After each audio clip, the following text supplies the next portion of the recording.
आप सभी का हमारे YouTube channel internet study club में स्वागत है। आप अगर इस चैनल पर नए हैं तो YouTube channel internet study club को सब्सक्राइब कीजिए, बेल आइकन दबाइए ताकि जो भी वीडियो बनाए आप तक सबसे पहले पहुंचे। और ये वीडियो आपको निश्चित रूप से प्रतियोगिता परीक्षा के प्रश्नों को उत्तर देने में मदद करेगी। ये वीडियो को पूरा देखिए। तो आइए आज के प्रश्नों की तरफ चलते हैं। पहला प्रश्न है, किस वर्ष बंगाल से दासों के निर्यात को रोक दिया गया? तो इसका सही जवाब होगा 1789 ईस्वी में। यानी 1789 ईस्वी में बंगाल से दासों के निर्यात को रोक दिया गया। अगला प्रश्न है, 1789 में बंगाल में किस शासक का शासनकाल था? तो इसका सही जवाब होगा लॉर्ड कॉर्नवालिस। यानी 1789 ईस्वी में बंगाल में किसका शासन था? तो लॉर्ड कॉर्नवालिस का। अगला प्रश्न है, रिंग फेंस नीति का संबंध किससे था? तो इसका सही जवाब होगा वारेन हेस्टिंग्स और लॉर्ड वेलेस्ली। यानी रिंग फेंस नीति का संबंध किससे था? तो वारेन हेस्टिंग्स और लॉर्ड वेलेस्ली से था। प्रश्न है, रिंग फेंस नीति का तात्पर्य क्या था? तो इसका सही जवाब होगा अपने राज्यों के मध्य में एक घेरा बनाना ताकि राज्य की सुरक्षा हो सके। यही रिंग फेंस नीति का अर्थ था। अगला प्रश्न है, the age of consent act कब पारित किया गया? तो इसका सही जवाब होगा 1891 ईस्वी में। The age of consent act जो है वो 1891 ईस्वी में पारित की। इसी से रिलेटेड एक और प्रश्न है, the age of consent act किसके प्रयत्न से पारित हुआ? तो इसका सही जवाब होगा एक पारसी समाज सुधारक बी.एम. मालाबारी के प्रयत्नों से। यानी बी.एम. मालाबारी के प्रयत्नों से the age of consent act पारित हुआ। इसी से रिलेटेड एक और प्रश्न है, the age of consent act का तात्पर्य क्या था? तो इसका सही जवाब होगा एज ऑफ कंसेंट एक्ट, यानी इसका हिंदी में सम्मति आयु अधिनियम कहा जाता है।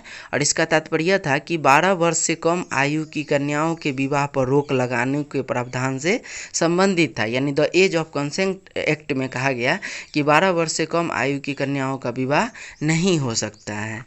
अगला प्रश्न है, पहली बार एक सार्वजनिक निर्माण विभाग किसने बनवाया था? तो इसका सही जवाब होगा लॉर्ड डलहौजी ने। यानी पहली बार एक सार्वजनिक निर्माण विभाग की स्थापना किसने किया था? तो लॉर्ड डलहौजी ने किया था। इसी से रिलेटेड एक और प्रश्न है, गंगा नहर का निर्माण कर उसे सिंचाई के लिए लॉर्ड डलहौजी ने कब खोल दिया? तो इसका सही जवाब होगा 8 अप्रैल 1854 ईस्वी को। यानी 8 अप्रैल 1854 ईस्वी को लॉर्ड डलहौजी ने गंगा नहर का निर्माण कर उसे सिंचाई के लिए खोल दिया। इसी से रिलेटेड एक और प्रश्न है, जीटी रोड के निर्माण के कार्य को पुनः शुरू किसने करवाया था? तो इसका सही जवाब होगा लॉर्ड डलहौजी। यानी जीटी रोड के निर्माण को पुनः शुरू लॉर्ड डलहौजी ने करवाया था। इसी से रिलेटेड एक और प्रश्न है, पंजाब में बारी दोआब नहर का निर्माण किसने करवाया था? तो इसका भी सही जवाब होगा लॉर्ड डलहौजी ने। यानी पंजाब में बारी दोआब नहर का निर्माण लॉर्ड डलहौजी ने करवाया था।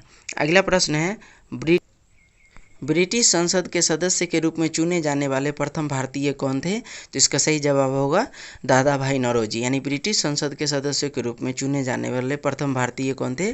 तो दादा भाई नौरोजी थे। अगला प्रश्न है, इसी से रिलेटेड एक और प्रश्न है, ब्रिटिश हाउस ऑफ कॉमन्स के लिए दादा भाई नौरोजी को कब चुना गया? तो इसका सही जवाब होगा 1892 ईस्वी में लिबरल पार्टी के टिकट पर। यानी लिबरल पार्टी के टिकट पर 1892 ईस्वी में ब्रिटिश हाउस ऑफ कॉमन्स के लिए दादा भाई नौरोजी को चुना गया। अगला प्रश्न है, दादा भाई नौरोजी ने भारतीय राष्ट्रीय कांग्रेस के अधिवेशन की अध्यक्षता कब कब की? तो इसका सही जवाब होगा यानी कोलकाता अधिवेशन 1886 ईस्वी में, लाहौर अधिवेशन 1893 ईस्वी में तथा कोलकाता अधिवेशन 1906 ईस्वी में।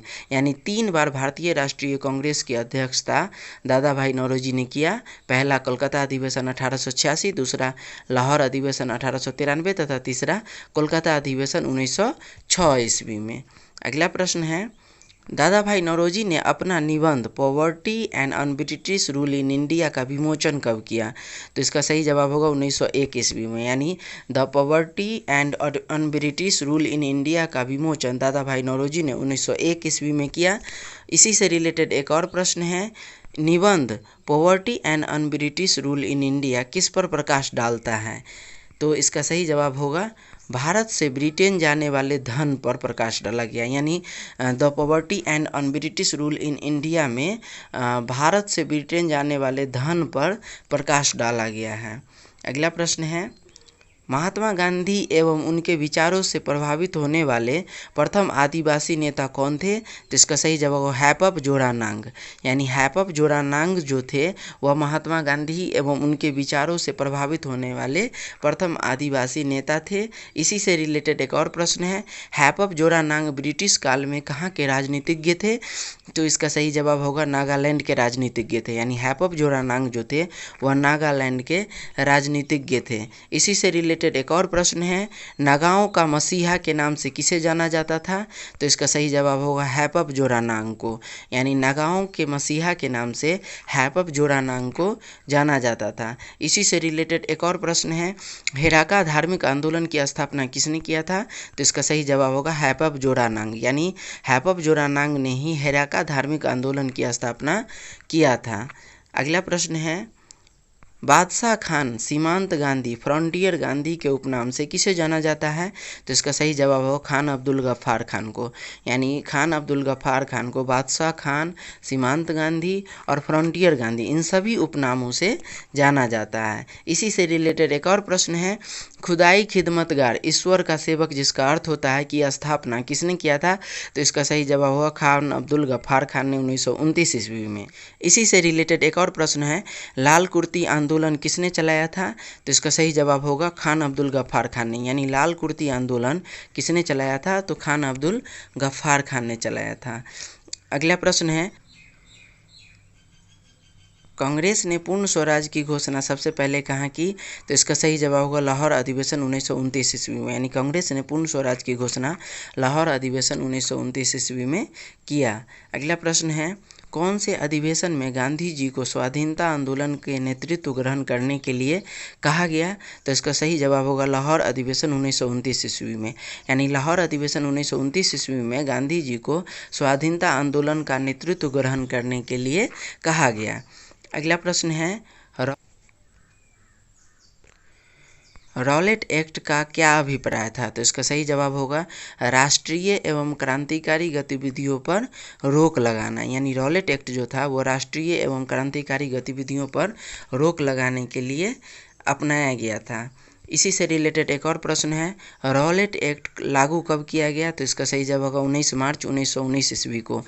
यानी रॉलेट एक्ट जो है वह 19 मार्च 1919 ईस्वी को लागू किया गया। इसी से रिलेटेड एक और प्रश्न है, रॉलेट एक्ट की परिभाषा क्या थी? तो इसका सही जवाब होगा किसी भी संदेहास्पद व्यक्ति को बिना मुकदमा चलाए गिरफ्तार किया जा सकता था और इसके विरुद्ध न कोई अपील, न कोई दलील और न कोई वकील किया जा सकता था। यही रॉलेट एक्ट का परिभाषा था। अगला प्रश्न है, मुजफ्फरपुर बम कांड 1908 का संबंध किस क्रांतिकारी से था? तो इसका सही जवाब होगा खुदीराम बोस और प्रफुल्ल चाकी। यानी खुदीराम बोस और प्रफुल्ल चाकी का संबंध मुजफ्फरपुर बम कांड 1908 ईस्वी से था। इसी से रिलेटेड एक और प्रश्न है कि खुदीराम बोस और प्रफुल्ल चाकी ने मुजफ्फरपुर के जज किंग्सफोर्ड की हत्या का प्रयत्न कब किया? तो इसका सही जवाब होगा 30 अप्रैल 1908 ईस्वी को। यानी 30 अप्रैल 1908 ईस्वी को खुदीराम बोस और प्रफुल्ल चाकी ने मुजफ्फरपुर के जज किंग्सफोर्ड की हत्या का प्रयत्न किया और इसी के चलते खुदीराम बोस को फांसी की सज़ा कब दी गई? तो इसका सही जवाब होगा 15 वर्ष की अवस्था में 11 अगस्त 1908 ईस्वी को। यानी खुदीराम बोस को 15 वर्ष की अवस्था में 11 अगस्त 1908 ईस्वी को फांसी की सज़ा दी गई और प्रफुल्ल चाकी ने आत्महत्या कर ली।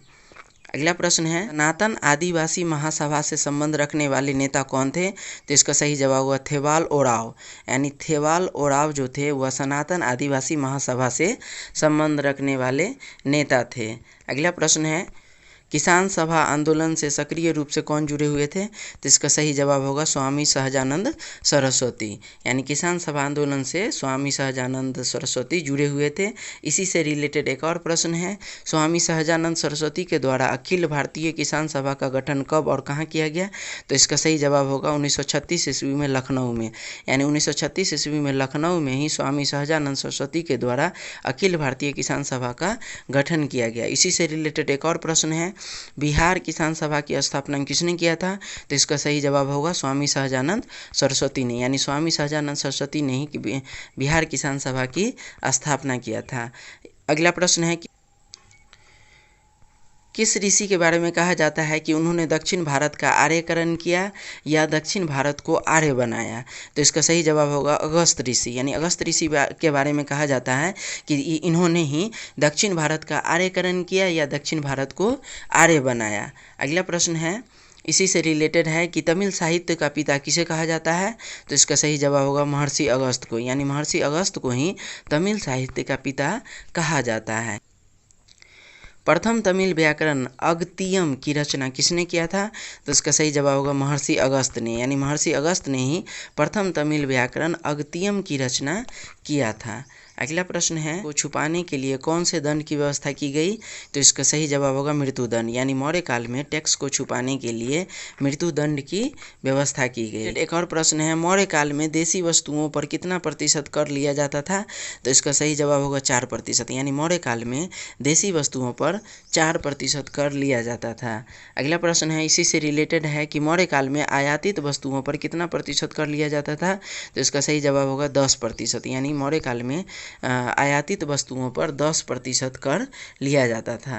अगला प्रश्न है, विक्रमशिला विश्वविद्यालय की स्थापना के समय अध्यापन के लिए कितने आचार्यों की नियुक्ति की गई थी? तो इसका सही जवाब होगा 108 आचार्यों की। यानी विक्रमशिला विश्वविद्यालय की स्थापना के समय अध्यापन कराने के लिए 108 आचार्यों की नियुक्ति की गई थी। इसी से रिलेटेड एक और प्रश्न है, विक्रमशिला विश्वविद्यालय की स्थापना किसने किया था? तो धर्मपाल ने। यानी विक्रमशिला विश्वविद्यालय की स्थापना किसके द्वारा की गई थी? तो धर्मपाल के द्वारा की गई थी। इसी से रिलेटेड एक और प्रश्न है, वर्तमान में विक्रमशिला विश्वविद्यालय किस राज्य में अवस्थित है? तो इसका सही जवाब होगा बिहार में। यानी वर्तमान में विक्रमशिला विश्वविद्यालय जो है वह बिहार में स्थित है। दिल्ली सल्तनत के किस सुल्तान ने भूमि कर को उत्पादन का 50% कर दिया? तो इसका सही जवाब है अलाउद्दीन खिलजी ने। यानी अलाउद्दीन खिलजी ने भूमि कर को उत्पादन का 50% तक कर दिया। अगला प्रश्न है, अलाउद्दीन खिलजी ने भू राजस्व निर्धारण का आधार तथा मानक इकाई किसे बनाया? तो इसका सही जवाब होगा भू राजस्व निर्धारण का आधार पेमाइश को तथा मानक इकाई विस्वा को बनाया। यानी अलाउद्दीन खिलजी ने भू राजस्व निर्धारण का आधार पेमाइश को और मानक इकाई विस्वा को बनाया। अगला प्रश्न है,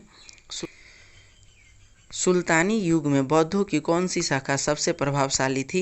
तो इसका सही जवाब होगा थेरवाद। यानी सुल्तानी युग में बौद्धों की कौन सी शाखा सबसे अधिक प्रभावशाली थी? तो थेरवाद थी। इसी से रिलेटेड एक और प्रश्न है, थेरवाद के अंतर्गत किस पर अधिक बल दिया जाता था? तो इसका सही जवाब होगा व्यक्तिगत निर्वाण पर। यानी थेरवाद के अंतर्गत व्यक्तिगत निर्वाण पर अधिक बल दिया जाता था। अगला प्रश्न है, तुलु वंश के किस शासक को आंध्र भोज कहा जाता था? तो इसका सही जवाब होगा कृष्णदेवराय को। यानी तुलु वंश के कृष्णदेवराय को आंध्र भोज के उपनाम से जाना जाता था। अगला प्रश्न है, किसने कृष्णदेवराय को भारत का सर्वाधिक शक्तिशाली शासक बताया? तो इसका सही जवाब होगा बाबर। यानी कृष्णदेवराय को भारत का सर्वाधिक शक्तिशाली शासक किसने बताया? तो बाबर ने बताया। अगला प्रश्न है, किसने तेलुगु में अमुक्त माल्याद एवं संस्कृत में जाम्बती कल्याणम की रचना की? तो इसका सही जवाब होगा कृष्णदेवराय ने। यानी तेलुगु में अमुक्त माल्याद तथा संस्कृत में जाम्बती कल्याणम की रचना किसने किया? तो कृष्णदेवराय ने किया। अगला प्रश्न है, हेमचंद्र विक्रमादित्य भारतीय इतिहास में किस नाम से जाना जाता था? तो इसका सही जवाब है हेमू। यानी हेमचंद्र विक्रमादित्य जो है वह भारतीय इतिहास में किस नाम से जाना जाता था? तो हेमू के उपनाम से जाना जाता था। इसी से रिलेटेड एक और प्रश्न है, विक्रमादित्य की उपाधि धारण करने वाला हेमचंद्र विक्रमादित्य कौन सा शासक था? तो इसका सही जवाब होगा 14वां शासक। यानी विक्रमादित्य की उपाधि धारण करने वाला हेमचंद्र विक्रमादित्य कौन शासक था? तो 14वां शासक था। अगला प्रश्न है, कौन से व्यवस्था को बंदोबस्त व्यवस्था के नाम से भी जाना जाता है? तो इसका सही जवाब होगा जब्ती कर प्रणाली को। यानी जब्ती कर प्रणाली को बंदोबस्त व्यवस्था के नाम से भी जाना जाता है। तो ये आज का हमारा वीडियो था और आपको फिर से कहना चाहेंगे कि YouTube channel internet study club को सब्सक्राइब कीजिए, बेल आइकन दबाइए। वीडियो आपको अच्छा लगा, हेल्पफुल लगा तो आप अपने दोस्तों के साथ में फेसबुक व्हाट्सएप ग्रुप में शेयर कीजिए। थैंक्स।